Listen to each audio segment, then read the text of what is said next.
సులోచన, సులోచన!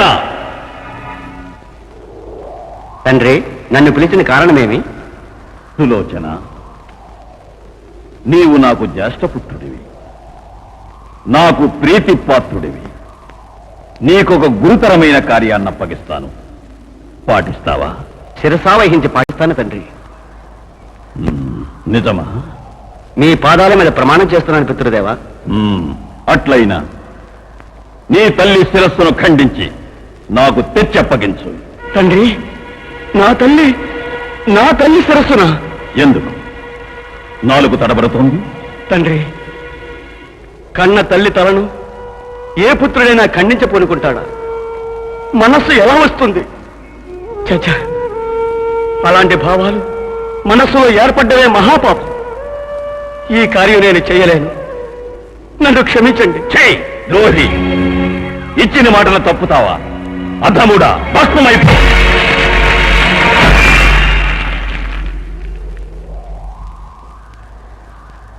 విలోచన, గృహాలోచన!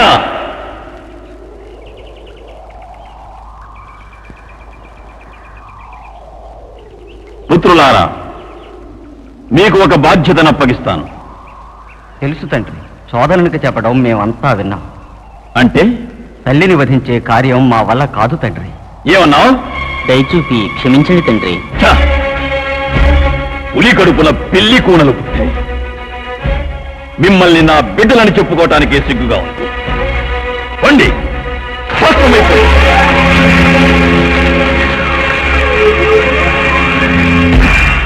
పుత్ర పరశురామ,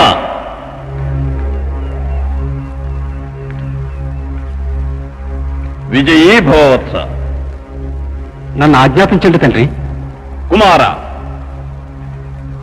ధర్మమే నా ప్రాణం. ఆ ధర్మానికే భంగం ఏర్పడితే క్షణకాలమైనా నేను దాన్ని సహించలేను. నాకు తెలుసు తండ్రి. ఈ ధరణిలో ధర్మం నీ వలన కాపాడబడాలి. ఆ ధర్మాన్ని మీరిన వారు ఎవరైనా కాని వాళ్ళు క్షమార్హులు కారు. వాళ్ళను నీ పరశువుతోనే శిక్షించాలి. సిద్ధంగా ఉన్నాను తండ్రి. ఆ ధర్మహీనురాలు నీ తల్లి. నీ వలనే ఆమెకు శిరక్షాతం జరగాలి. ఇది నా ఆజ్ఞ. మహదాజ్ఞ.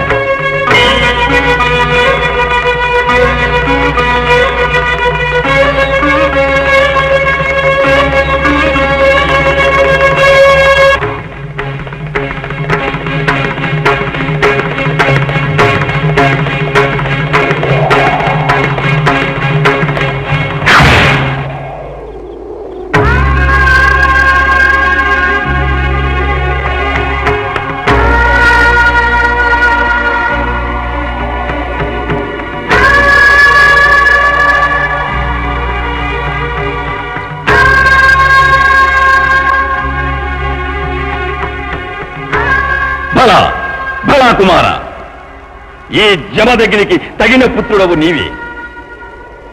14 భువనాలు నీ కీర్తిని కొనియాడే విధంగా పితృవాక్య పరిపాలకుడు అనిపించుకున్నావు.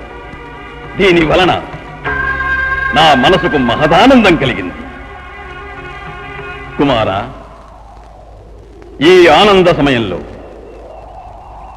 నీకు నేను 3 వరాలు ప్రసాదిస్తున్నాను. ఏం కావాలన్నా ఇస్తాను, ఏ పదవి పొందాలన్నా ప్రసాదిస్తాను. తండ్రి, నాకంటూ ఏ సుఖ సంతోషాలు, ఏ పదవి అవసరం లేదు. మీరు ఆశించినట్టు నేను కోరే 3 సాధారణ వరాలను ఇచ్చారంటే నాకు చాలు. కోరుకో, ఏం కావాలన్నా ఇస్తాను. తండ్రి, మొదటి కోరికగా మీ కోపాన్ని విడనాడాలి.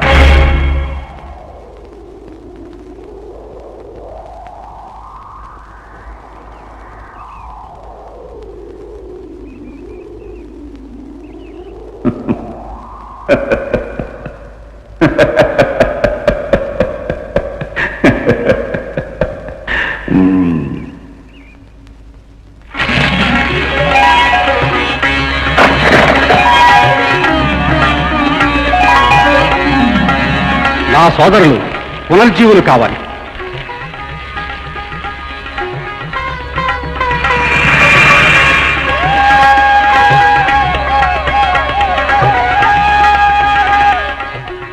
నా తల్లి శిరస్సుకు జీవం ప్రసాదించండి. తథాస్తు.